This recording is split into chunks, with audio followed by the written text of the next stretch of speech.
அஸ்ஸலாமு அலைக்கும். நம்ம எக் ரோஸ்ட் செய்ய போகிறோம். Welcome to Nisha channel.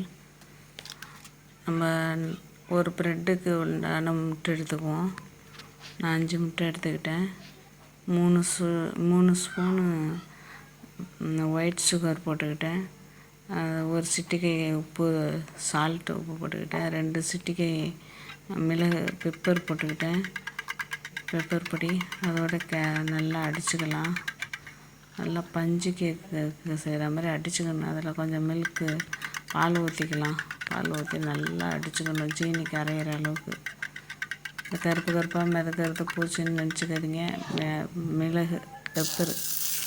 அப்புறம் தவா வச்சு நம்ம பட்டரை ஃபுல்லாக தடவிக்கலாம். ஃபுல்லாக தடவிக்கிட்டு இப்போ நம்ம நெய்யை நம்ம அடித்து வச்சுருக்க முட்டையில் ப்ரெட்டை நினச்சி போட்டுடலாம். ஒரு கையால் வீடியோ எடுக்கிறதுனால டக்குன்னு போட முடியல, கொஞ்சம் லேட்டாக இருந்துச்சு.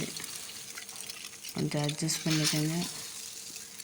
நான் இந்த வீடியோ போடுறதே ஆரோக்கியமான உள்ள சமையல் போடுறதுக்கு மட்டும்தான். எனக்கு தெரிஞ்ச அனைத்தையும் சொல்லி கொடுக்கணுன்ட்டு வேறு எந்த ஒரு எண்ணமும் இல்லை.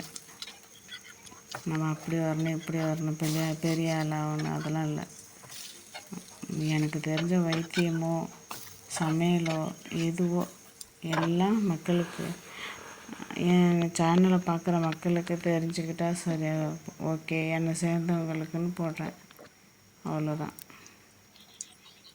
நிறைய பேர் எனக்கு மோட்டிவேஷன் பண்ணாங்க. நிறையா நீங்கள் கருத்து சொல்கிறீங்க, வைத்தியம் சொல்கிறீங்க, நீங்கள் இந்த மாதிரி வீடியோலாம் போட்டால் நல்லா வரும்னு சொன்னாங்க.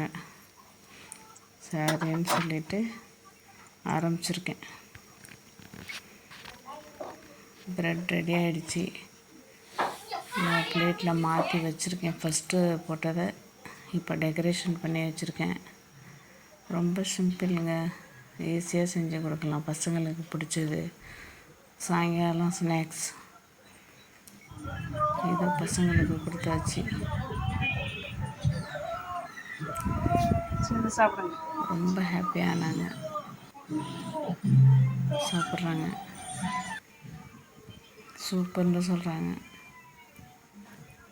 இந்த சந்தோஷத்தை பார்க்கும்போதெல்லாம் நம்ம என்னாலும் செஞ்சு கொடுக்கலான்னு தோணும். இது லாஸ்ட்டாக உள்ளது நான் சாப்பிட்றேன். ரொம்ப சாஃப்டாக இருந்துச்சுங்க. நன்றி, வணக்கம்.